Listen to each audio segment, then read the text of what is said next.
chaque année, l'humanité entière célèbre la Journée internationale des droits de la femme, instituée en l'honneur et en mémoire du mouvement de revendication des droits et des libertés des femmes. Le 8 mars ne devrait pas seulement avoir un caractère festif, mais aussi éducatif. La célébration de cette journée devrait être une occasion pour les femmes de faire un bilan sur leur situation dans la société afin de mener à bien leurs revendications d'égalité. À l'occasion de cette journée, de nombreuses manifestations sont organisées à travers le monde. Au Congo, le ministère de la Promotion de la Femme et de l'Intégration de la Femme au Développement a prévu dérouler les festivités officielles et relatives à Ifondo sous le haut patronage de la première dame, Madame Antoinette Sassou Nguesso. Le thème choisi est, pour cette année 2019, l'implication de la femme congolaise dans la lutte pour l'autosuffisance alimentaire des produits de base. En résumé, ce thème invite les femmes au travail agricole et pastoral. La CNCS met à profit cette journée pour sensibiliser les femmes, particulièrement celles qui œuvrent dans le secteur agropastoral sous la législation sociale, leurs droits et leurs obligations vis-à-vis de cet organisme.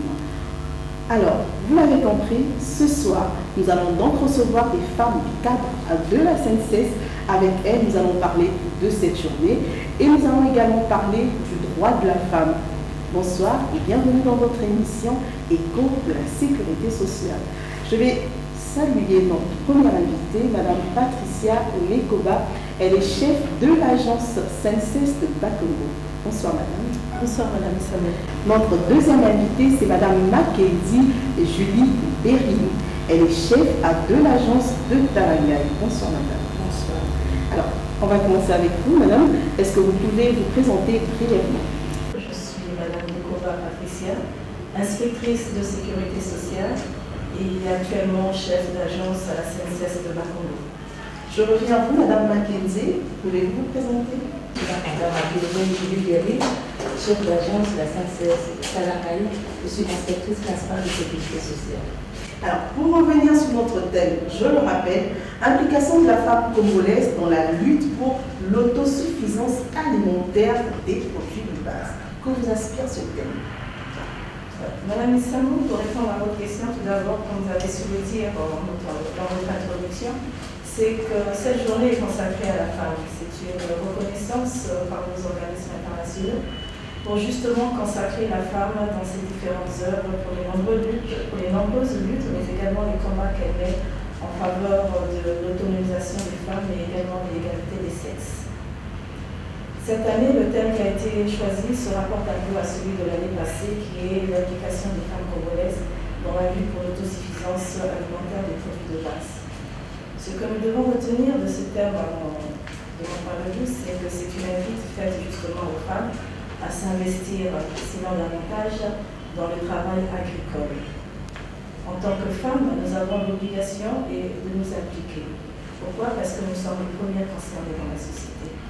C'est nous qui portons et donnons la vie. C'est nous qui gérons les foyers. Et nous avons le souci alimentaire de ce que nos enfants, nos époux, nos familles mangent à la maison. Donc, nous devons justement garantir cette sécurité alimentaire en faisant quoi? En nous impliquant plus dans l'agriculture, notamment en ce qui concerne la production des aliments de base. Les aliments de base, ce sont les aliments les plus couramment consommés, entre autres le manioc, le foufou, les pains, le riz ou encore les légumes, pour ne citer que cela. Et notre devoir justement est d'être en mesure de pouvoir les produire, parce qu'ils constituent justement notre, comme je ne peux pas me répéter, notre aliment de base. Il faut dire, Madame Issamou, que nous avons au Congo une terre très riche. Nous sommes bénis parce que notre terre est très riche, elle est très fertile. Que nous soyons femmes des villes ou femmes des champs, notre obligation est de nous impliquer dans le travail agricole. Que nous ayons chacune un petit lopin de terre ou alors encore une parcelle ou un hectare de terrain, quel que soit l'endroit où nous nous trouvons, pour pouvoir justement être en mesure de produire ces aliments et garantir la sécurité alimentaire de nos foyers et au-delà de la nation. Je pourrais encore ajouter en disant que à maintes reprises, le président de la République a exhorté les populations à s'investir dans l'agriculture, de De nombreux moyens ont été mis en jeu, qu'ils soient financiers ou matériels, afin de pouvoir aboutir et atteindre l'autosuffisance alimentaire. Malheureusement, nous avons le sentiment que nous sommes toujours à la case départ. Alors c'est à nous de pouvoir penser, réfléchir, quelles sont les actions que nous pouvons mettre en œuvre. C'est là une autre des questions que nous devons nous poser en ce qui concerne cette thématique. Quels sont les moyens que nous devons mettre en œuvre pour atteindre enfin l'autosuffisance alimentaire? Pourquoi enfin? Parce que c'est un débat qui date de longue date. Il n'est pas d'aujourd'hui ce débat. Il n'est pas d'aujourd'hui ce débat. Et avec un sol très riche, oui, et nous avons également un bon climat. Effectivement. Donc c'est à nous de faire l'effort justement de nous impliquer un peu plus en ce qui concerne justement la production des aliments de première nécessité, des aliments de base qui constituent justement notre quotidien. Merci. Vous êtes inspectrice de sécurité sociale, donc des femmes 4. Alors, par rapport à votre métier d'assureur social, que pouvez-vous apporter à ces femmes qui évoluent dans le secteur agricole, celui de l'élevage? Merci beaucoup, Madame Stani. Avec votre permission, je voudrais ajouter quelque chose sur la première question et répondue par la sœur. Il faut dire aujourd'hui que la question de l'implication de la femme congolaise dans la lutte pour l'autosuffisance alimentaire et les produits de base n'est pas un sujet nouveau. Je me rappelle les années 2001 et 2005. On a instauré le plan quinquennal. Il y avait un projet de société sur le plan quinquennal. Et à la base de ce projet, c'était que le Congo allait tendre vers l'autosuffisance alimentaire. Nous avons produit également des projets comme le projet Une école, un champ. Voyez-vous, c'est des sujets aujourd'hui qui nous tiennent à cœur et qui reviennent. Pourquoi? Simplement parce qu'on constate que jusque-là, les objectifs ne sont pas encore atteints. Parce que si les objectifs étaient atteints, on ne serait pas revenu sur ces questions. Donc si aujourd'hui le président de la République insiste à exhorter les femmes sur la possibilité de se prendre en charge justement pour cette question de production des produits de base, cela prouve que nous avons besoin que la femme s'investisse dans ce secteur d'activité. Nous avons besoin de la femme parce qu'on se rend finalement compte que c'est la femme, comme a dit Madame Nekoba, c'est la femme qui est au cœur,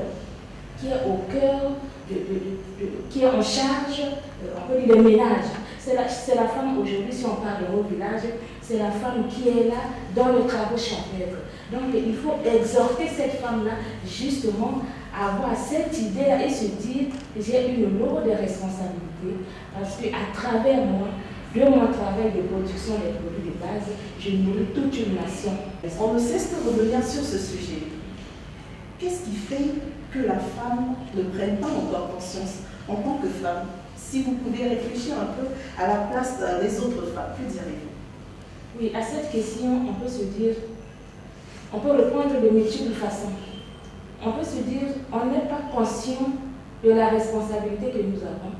On se dit juste que notre travail s'arrête à exercer des travaux champêtres, à nourrir ma maisonnée, exercer un commerce, question pour moi de m'approvisionner, soit dans d'autres produits qui concourent au soutien des ménages. Mais ces femmes-là, je peux dire, elles ont besoin d'un encadrement. Elles ont besoin d'un encadrement parce que justement leur travail ne s'arrête pas seulement au niveau de la nutrition des familles. Il faut aller au-delà. Donc il faut un encadrement juridique qui leur permet aujourd'hui d'être informés de leurs droits et de différents avantages qu'ils peuvent tirer pour le fait d'exercer ce métier. Quelqu'un avait dit il n'y a pas de ce métier, il n'y a que de sorte de gens.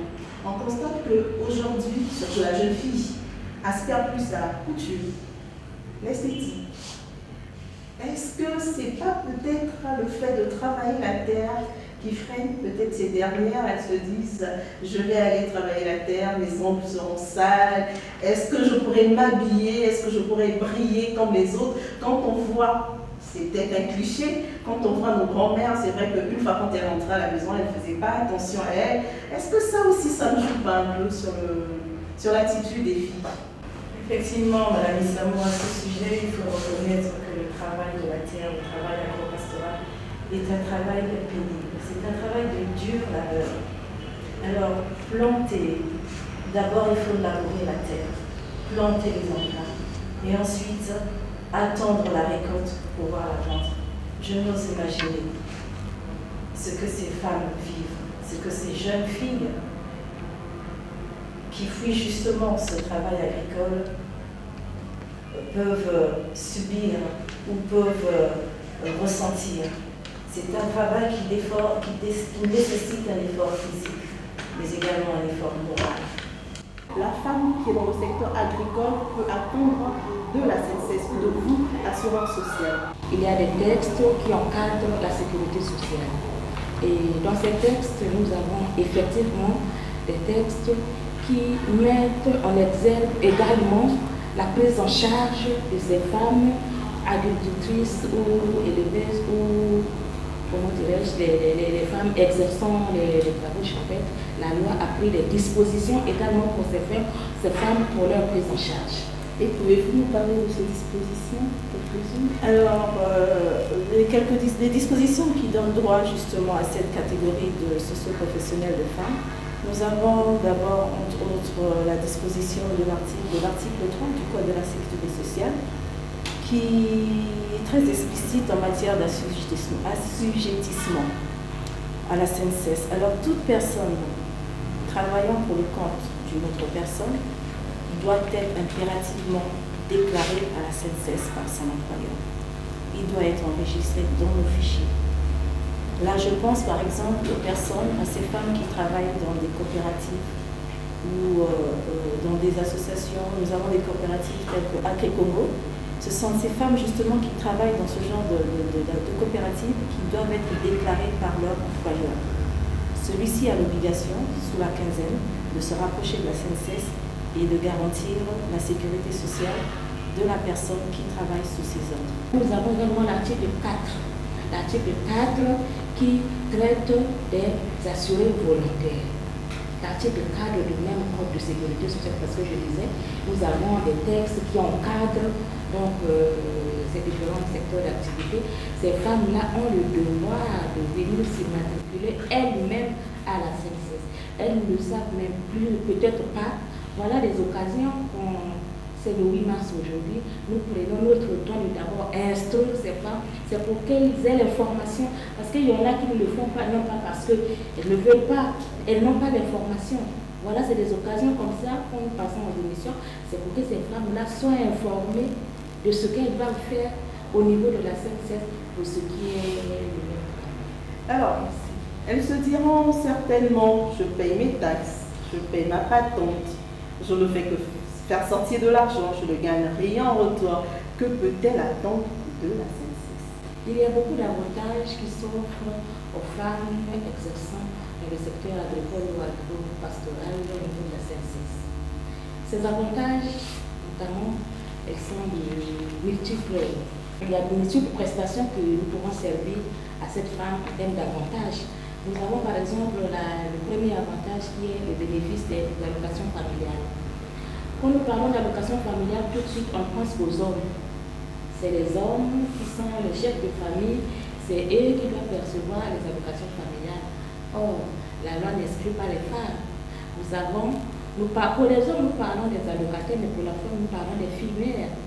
Ça veut dire qu'une femme aujourd'hui, vous, Madame Samo, vous exercez dans le secteur informel, vous avez des enfants, vous n'avez qu'à demander l'autorisation de perception auprès de votre mari que vous faites légaliser à la mairie. Et avec les autres pièces qu'il faut vous constituer le dossier et vous bénéficiez des allocations familiales. Ça ne s'arrête pas là. Vous êtes une dame aujourd'hui, vous exercez les travaux champêtres et autres, vous tombez enceinte. Vous ne pouvez plus exercer.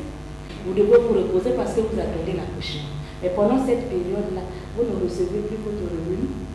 Or, si vous êtes déclaré à la CNSS, c'est la CNSS qui vous prend en charge pendant cette période-là, qui vous reverse une indemnité qu'on appelle dans l'article 113 du Code du travail, indemnité journalière des femmes en couche. Voilà, vous bénéficiez de cet avantage-là. Et nous avons également des prestations liées au risque professionnel qui constituent vraiment un avantage pour cette personne-là qui travaille et au cours de son exercice, il arrive qu'il fasse un accident. Voilà, à ce moment-là aussi, elle est assistée par la CNSS. Ça ne s'arrête pas là, on peut aller plus loin. Il peut arriver qu'on constate, on détermine que finalement la personne a eu un accident professionnel, mais qui a posé des risques qui ne permettent plus à la personne de travailler. À ce moment-là, la personne peut bénéficier d'une rente qui est payée par la CNSS. Vous l'avez dit, Madame Mackenzie, on peut aller loin et nous disons allons encore plus loin. Qu'est-ce que vous pouvez nous dire? Alors, en allant encore plus loin, comme vous le dites, moi je voudrais d'abord revenir sur un point, parce qu'il ne faudrait pas que nous assimilons la cotisation que un assuré vient verser à la CNSS à une taxe fiscale ou à une patente ou à un impôt. Ça n'a rien à voir. Ce qu'un assuré vient verser à la CNSS, c'est une cotisation pour se couvrir, pour se prémunir contre les risques socio-professionnels qui peuvent intervenir tout au long de sa vie. Lorsqu'un assuré vient verser une cotisation, eh bien nous, la CNSS, nous avons l'obligation de le couvrir, de lui donner des avantages qui peuvent intervenir pendant qu'il est en activité ou alors qui peuvent intervenir au moment où il part à la retraite. Ce sont les différentes prestations que ma collègue, Mme Mackenzie, a soulevées tout à l'heure, a citées, entre autres l'allocation familiale, les indemnités journalières de maternité. Nous avons également les prestations liées à l'accident de travail ou à la maladie professionnelle, et nous avons également les prestations de vieillesse. Lorsqu'une personne a atteint l'âge requis pour aller à la vieillesse, et bien cette personne se rapproche de la CNSS, dépose son dossier pour pouvoir justement bénéficier de cette prestation. Malheureusement, ce que nous constatons, c'est que les femmes ne sont pas nombreuses. Elles ne sont pas nombreuses à bénéficier justement de la prestation vieillesse. Elles sont plus nombreuses à toucher la pension de survivant que la prestation vieillesse. Pourquoi? Parce qu'à l'origine, leur employeur ou elles-mêmes à titre personnel, individuel, n'ont jamais pensé se rapprocher de la caisse pour pouvoir s'immatriculer, parce qu'elles sont justement méconnaissantes de leurs droits. Vous l'avez dit tout à l'heure, on n'est pas à l'abri d'un accident de travail, surtout dans le secteur agricole où nous peut passer par là et demain on se retrouve à l'IT. S'immatriculer à la CNSS, c'est un coût. Alors rassurez-vous, l'immatriculation à la CNSS est gratuite. Elle est gratuite. Ce que nous exigeons justement des personnes qui sont assurées chez nous, c'est de pouvoir payer leur cotisation, d'être en règle. Les femmes, généralement, on se dit, mon époux va partir avant, alors que de fois, ça peut être le sens contraire, et je vais attendre la pension. Et est-ce qu'au niveau de la CNSS, il y a des dispositions qui sont prises de fois pour soutenir ou accompagner ces veuves-là, de fois qui se retrouvent dans des situations un peu compliquées, où cette pension devient une affaire de tous, affaire de la famille, affaire du neveu, affaire de... Comment la CNSS peut de fois aider ces veuves qui ont du mal à percevoir la pension qu'elles devaient bénéficier une fois que leur époux est parti? Alors Madame Salmon, vous faites bien de soulever la question parce qu'effectivement, nos mamans, nos sœurs sont méconnaissantes de leurs droits. Alors il faudrait savoir une chose pour les femmes qui vivent en concubinage avec leur époux, que la pension de survivant, la pension de réversion, n'est versée qu'à la seule condition que ces femmes soient mariées officiellement à la mairie, c'est-à-dire devant le maire. Vous pouvez vivre avec votre compagnon depuis 5, 10, 15, 20 ans.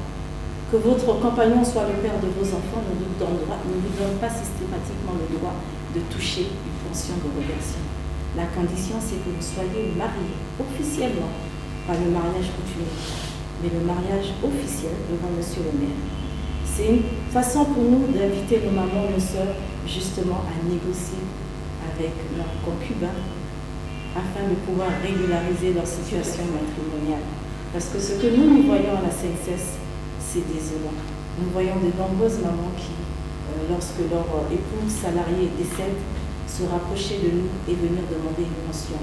Alors lorsque nous leur signifions qu'elles n'ont pas droit, c'est douloureux. Nous voyons les conditions qui sont les leurs à ce moment-là, ça fait très mal.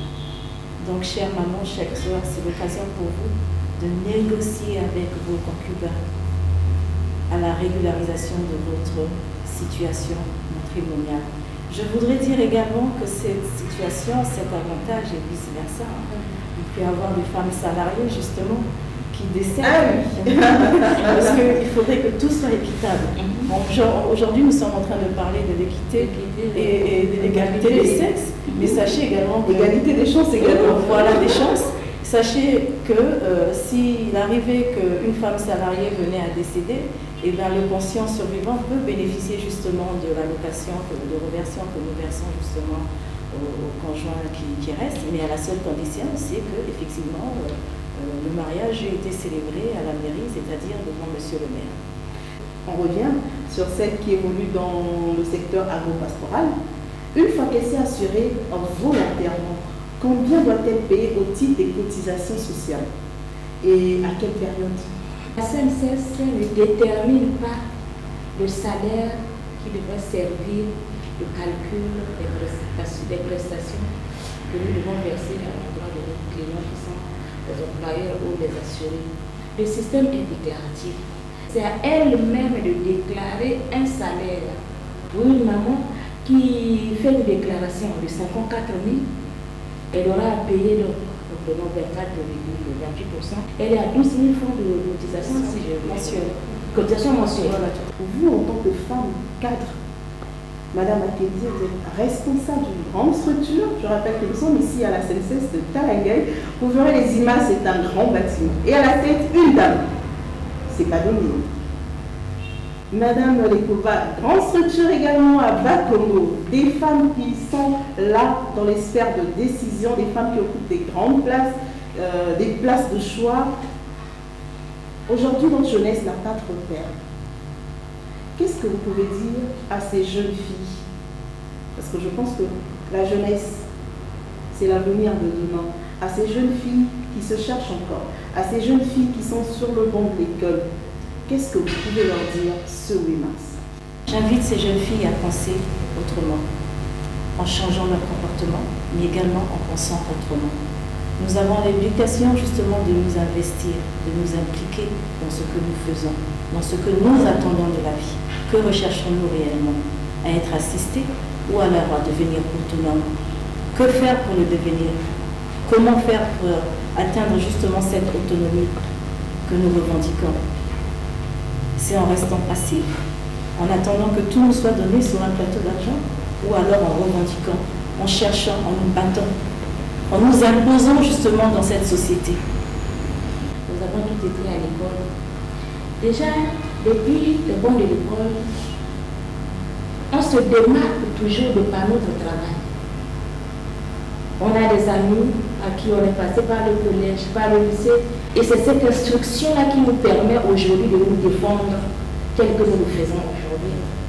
Avoir des femmes qui sont directrices, chefs d'agence, ça veut dire que la CNSS a quand même une certaine politique, ce qu'on ne retrouve pas dans d'autres structures. Et il faut reconnaître que vous avez de nombreux défis. Alors, nous arrivons au terme de notre émission. Un mot pour finir. J'aurai droit à 2 mots puisque vous êtes 2. Le premier mot et après le deuxième. Merci. Que pouvons-nous rajouter par rapport à tout ce qui vient d'être dit? Sinon, d'interpeller justement nos sœurs, nos mamans, nos sœurs, quel que soit l'endroit où elles se trouvent, quel que soit le poste qu'elles occupent, que ce soit des femmes salariées, que ce soit des femmes indépendantes, des femmes des villes, des femmes maraîchères, nous les invitons justement à se rapprocher de la CNSS à partir du moment où elles exercent une activité, qu'elle soit à titre personnel ou à titre professionnel. Nous les invitons à se rapprocher de la CNSS parce que justement, si notre directeur général, M. Évariste Ndongo, a créé des agences de proximité, c'est pour pouvoir faciliter justement l'accès et garantir une sécurité sociale à un grand nombre de personnes. Le terme qui a été retenu cette année, ça veut dire que la femme congolaise est exhortée à s'impliquer de plus belle dans les travaux de production des aliments de base pour rendre notre pays autosuffisant. Et pour ce faire, il faut vraiment qu'on travaille, qu'on se mette au travail, qu'on travaille encore. Et le travail de la femme doit être reconnu. Le travail de la femme doit être reconnu. Et la reconnaissance et la CNSS pour le travail de la femme, c'est que la femme qui travaille auprès d'un employé qui la déclare à la CNSS. Elle-même, si elle évolue à tout un budget, qu'elle se déclare à la CNSS. La consoeur l'a dit. Notre directeur général, il a mis une politique de proximité où nous avons des agences un peu par-ci par-là. Ils ont la possibilité de se rapprocher de nous. Nous sommes ici à Talanga, quelqu'un peut venir même avec des soldats. Pour moi, il vient à Talanga. Au fait, moi j'ai tel renseignement à prendre. La personne est bien renseignée. Et c'est en cela que ces femmes pourront permettre au pays d'atteindre l'autonomie alimentaire. Merci. Merci à vous. Je rappelle que je suis en compagnie de deux grandes dames. Madame Patricia Lekoba, elle est chef de l'agence de Bakongo, elle est à ma droite. Et à ma droite, c'est Madame Mackenzie Julie Berrine, chef de l'agence de Talanga. Que dire, vous les avez entendus. C'est la fin de cette émission consacrée au 8 mars. Je rappelle le thème de cette année, l'implication de la femme congolaise dans la lutte pour l'autosuffisance alimentaire des produits de base. À mardi prochain.